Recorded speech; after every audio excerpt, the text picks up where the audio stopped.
Welcome to Presearch's third privacy review. This episode we're going to review Bing. For the 5% of you who for some reason choose to use Bing, we hope to educate you about what's happening when you search with it. I've heard of nothing major happening with Bing, and Microsoft doesn't offer a specific policy for it. They instead choose to have a general quote-unquote Microsoft policy. So let's get into it. The first section is personal data we collect.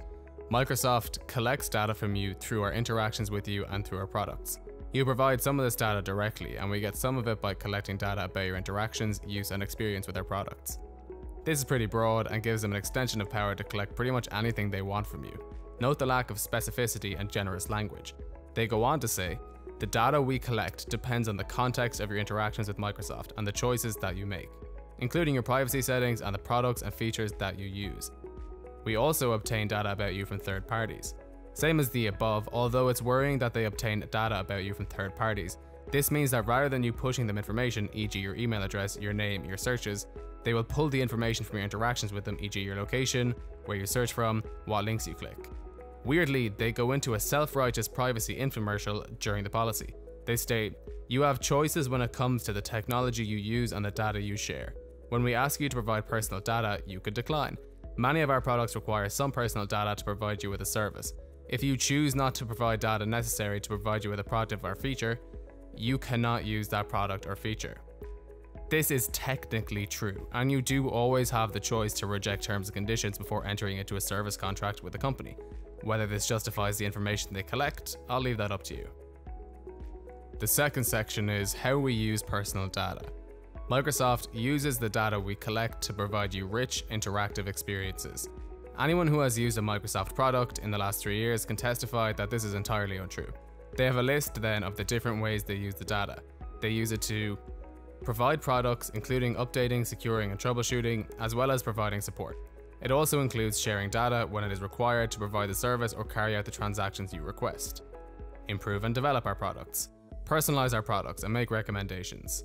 Advertise and market to you, which includes sending promotional communications, targeting advertising, and presenting you relevant offers.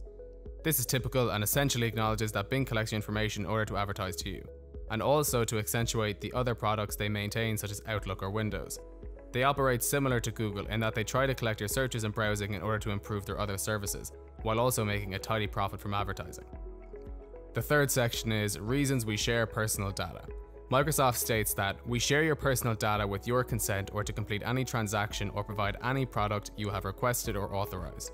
We also share data with Microsoft-controlled affiliates and subsidiaries, with vendors working on our behalf, when required by law or to respond to legal process, to protect our customers, to protect lives, to maintain the security of our products, and to protect Microsoft and its customers' rights and property.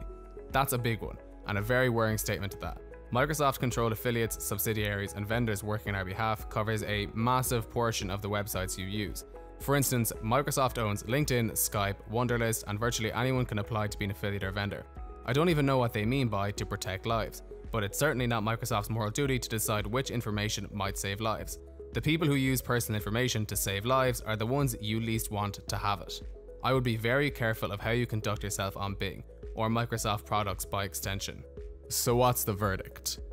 This is a typical privacy policy by all standards, although Microsoft declaring moral virtue to save lives with your information is incredibly worrying.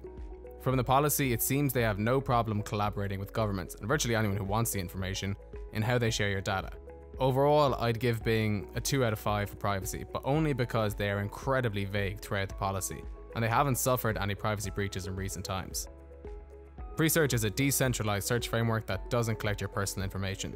They provide access to over 80 different search providers, including Bing, while allowing you to earn Presearch rewards just for searching. Even if you don't care that Presearch doesn't collect your data, they offer the benefits of all the best search engines combined for fast and convenient results. Go to presearch.org and start earning rewards today.